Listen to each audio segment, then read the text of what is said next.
Caution, do not try this at home.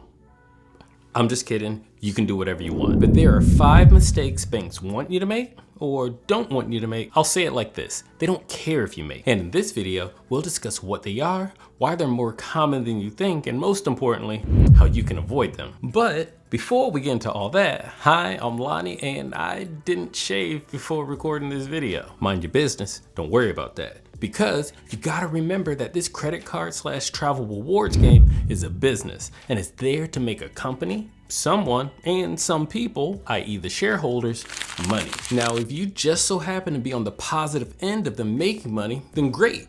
But if you're not, these banks aren't losing any sleep at night. They're not. In fact, they're actually implementing ways for you to make some of these mistakes. Crazy, right? No, not really, but let's talk about it. To start, as with anything that involves money, if you can lose it, then someone is gonna make it. This goes for casinos, investing, banking, and especially the credit card game. Think about it. Credit cards are just a small term loan. You borrow money from a card company, and in about 30 to 45 days, they want their money back. I mean, you pay it back. And if you do this in the provided allotted time, no harm, no foul. But if you don't, then that takes us to our first mistake, and that's late fees and interest charges. These are not the same thing. These are 2 different types of charges. Let me explain. Late fees are a penalty charge to the cardholders who fail to make their payments by the due date. The specific amount of a late fee varies depending on the terms and conditions of the credit card agreement, but is usually a small flat rate such as $8, but at times could be as high as $35. So late fees can add up fast. There are a few reasons why credit card companies charge late fees. First, late fees help to compensate the credit card company for the administrative costs associated with processing those late payments. Second, late fees discourage cardholders from making late payments in the first place, which can help to reduce the risk of credit card fraud and delinquency. Now, the interest charges. These are a critical aspect of credit cards that can quickly turn rewards into losses. When you carry a balance on your card for longer than the initial statement period, you incur interest charges. These charges can be as high as 30%. 30%? 30%.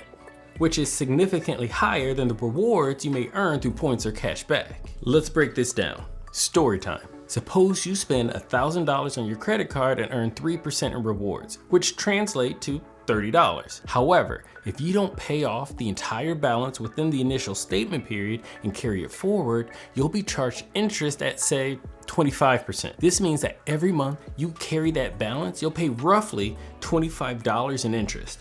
Over a year, that amounts to almost $300 in interest charges. As you can see, the high interest rates on credit cards can easily offset any rewards you earn. In fact, if you're not careful, you could end up paying more in interest than you get back in rewards. That's why it's crucial to pay off your credit card balance in full and on time each month, or avoid incurring interest charges. But you already knew that. Remember, credit cards are a convenient financial tool, but they should be used responsibly, or it's best to avoid using credit cards or limit your spending to what you can afford to pay off right away. Okay, moving on to number 2, only having one card or just a few cards. Credit card companies understand that consumers have diverse spending habits and financial needs. That's why they've shifted their focus from offering just one card to creating entire ecosystems around their card products. This strategic move allows them to cater to a broader range of consumers and provide unique, tailored solutions. By offering multiple cards with different benefits and bonus categories,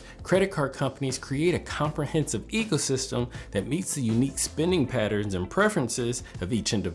This approach enables consumers to choose the right combination of cards to optimize the rewards and maximize their financial benefits. For example, a consumer who frequently travels may choose a card that offers airline miles or hotel points, while someone who spends a lot on groceries may opt for a card that provides cash back on food purchases. By combining multiple cards, consumers can strategically earn rewards on different spending categories and maximize their overall benefits. Now, the ecosystem approach not only benefits consumers consumers, but also strengthens the position of credit card companies in the competitive financial market. By providing a diverse range of products and services, they can attract and retain a loyal consumer base. Additionally, the ecosystem approach fosters brand loyalty and encourages cardholders to use their cards in a wide range of purchases, increasing the overall profitability of the credit card business. And by maintaining a low number of cards, credit card companies can reap several benefits from you. It allows them to save costs associated with production, shipping,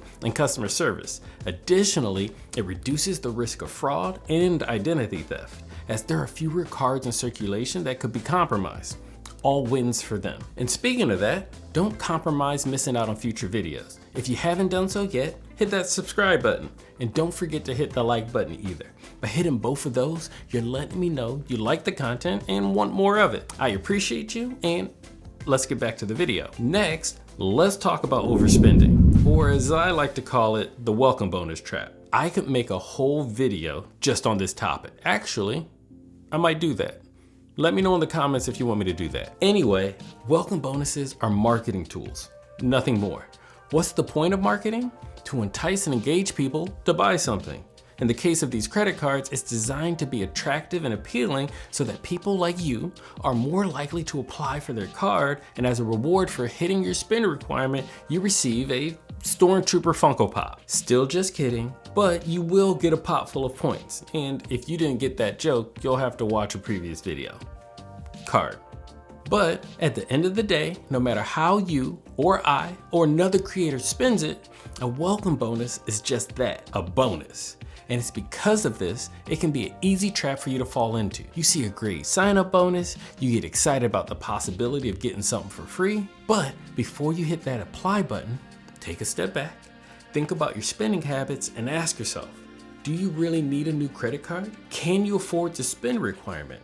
If the answer to either of those questions is no, then you should probably pass on the welcome bonus. I recently did this interview with Richard Kerr, the VP of Travel at Bilt Rewards, and he goes into detail about the trap of welcome bonuses and its effect on the credit card companies. Great interview. I'll drop a link at the end of this video. Go check it out. I say all this because, yes, welcome bonuses can be a great way to earn rewards, but it's important to be aware of the risks involved. If you're not careful, you could end up spending more money than you intended, or getting a card where you break habits for a feature or benefit you never planned to use in the first place. Okay, at number 4, we have not doing the math. Bear with me. Does that annual fee make sense for your lifestyle? It's okay. We're in a safe space. Now, the phrase, not doing the math, is often used to describe people who make financial decisions without considering all the relevant factors. In the context of credit cards, this phrase refers to people who sign up for cards with high annual fees without considering whether the benefits of the card outweigh the costs. There are a few different factors to consider when deciding whether the math makes sense for your lifestyle. Here's a breakdown. 1. Annual fee. The yearly charge that you pay to keep your credit card account open. Annual fees can range from a few or $0 to a few $100s. 2. Perks. Credit cards often come with a variety of perks such as travel rewards, cashback, travel insurance, and purchase protection. These perks can be valuable, but only if you actually use them. And 3. Credits. Some cards offer credits, which are essentially discounts on certain types of purchases. For example, you might get a credit card for global entry or select streaming service. Credits are a great way to save money, but again, they're only worth it if you use them. So before you apply, here's a simple formula you can use to help with the math. Annual fee minus the value of perks and credits equals net cost. If the net cost is positive, then you're essentially paying more for the card than you're getting in return. In this case, it might not be worth it. However, if the net cost is negative, then you're getting a good deal on the card. Don't let me tell you what to do. Ultimately, the decision of whether or not to get a credit card is yours. There's no right or wrong answer. Just do your research and do the math. And drop me a comment down below if you need more help. All right, last but not least, it's not really the last. I'm about to have a bonus in a minute. At number 5 is not reading the terms and conditions. I cannot stress this one enough, people. So you got the card, you swiped it for your purchase, you're covered, right? Are you sure? Yeah. Are you really sure? Well, not anymore. And you just triggered my anxiety. What's up? My bad. But very similar to the welcome bonus marketing I mentioned earlier, the card companies will use this same tactic with their features and benefits as well. And I'm not trying to say this is wrong or is done with malicious intent. It's just that they cannot list every detail of the card when trying to lure you into applying. It will be information overload and you check out. So instead, you're told top level information you need to know. Card has purchase protection, card has travel insurance, but what's covered? You're accountable for the rest on your own. That's why they send you that folded stack of papers with your card. You know that folded stack of papers that you throw away without reading? Yeah, that one. That new $2,500 laptop you bought may only be covered for $1,000. Or that $80,000 rental car you put on your card with the primary collision damage waiver may only be covered up to $50,000. I say all this because I would hate for you to believe these banks and cards owe you something until you realize they owe you nothing. And they told you that already in the terms and conditions. Okay, let's get off that. Bonus time. Getting a card you don't need or for the wrong reason. If you have a travel card, you should be traveling. Would you buy a car to get you to work and then not drive it to work? Same thing here. You should be traveling. By getting a card you don't need, in this case a travel card, you could be paying for an annual fee or missing out on benefits, which could be used towards a card that better fits into your lifestyle. Hey, I'm on your team and I appreciate you. So if you need any help avoiding any of these mistakes, check out this video here, or to just keep the party going, here's the one I mentioned earlier. All right, I'll catch you in the next one. Peace.